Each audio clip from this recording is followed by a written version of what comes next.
এদিকে বিপিএল এর table top Comilla ভিক্টোরিয়ান্সকে উষ্ণ অভ্যর্থনা দিয়েছে কুমিল্লাবাসী। ঢাকা পর্ব শেষ করে চট্টগ্রাম যাওয়ার পথে বিকেল এক সংবর্ধনা অনুষ্ঠানে যোগ দেন ভিক্টোরিয়ান্সের ক্রিকেটাররা। সমর্থকদের ভালোবাসার প্রতিদান মাঠের ক্রিকেটে পুষিয়ে দেওয়ার ঘোষণা দিয়েছেন অধিনায়ক মাশরাফি বিন মর্তজা।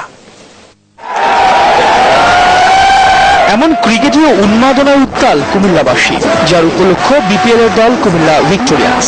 মাঠের স্বপ্ন সেনানীদের বরণ করে নিতে এমন আয়োজন করেছে কুমিল্লা। বিপিএল এ ঢাকার প্রথম পর্ব শেষে শীর্ষস্থানে রয়েছে মাশরাফির ভিক্টোরিয়ান্স। তাই একটু দেরিতে হলেও ঘরের মানুষের সঙ্গে আনুষ্ঠানিক পরিচিতি পর্বটা সারতেই সেখানে হাজির হন দলের সব ক্রিকেটার আর কর্মকর্তারা। খেলোয়াড়ের প্রফেশনাল প্লেয়ার হিসাবে সবসময় আবেগটা ওই জায়গায় থাকে, জিততে হবে।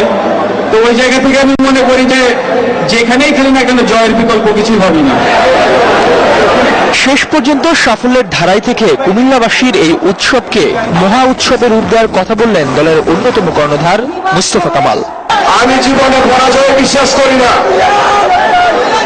আমাদের ক্যাপ্টেন তিনিও নিজেও পরাজয় বিশ্বাস করেন না। এরপর কুমিল্লার টাউন হলে ওঠে সুরের ঝংকার। তার আগেই অবশ্য চট্টগ্রামের উদ্দেশ্যে রওনা হয়ে গেছে ভিক্টোরিয়ান্সরা। ইন্তিশাম সবুজ, যমুনা স্পোর্টস।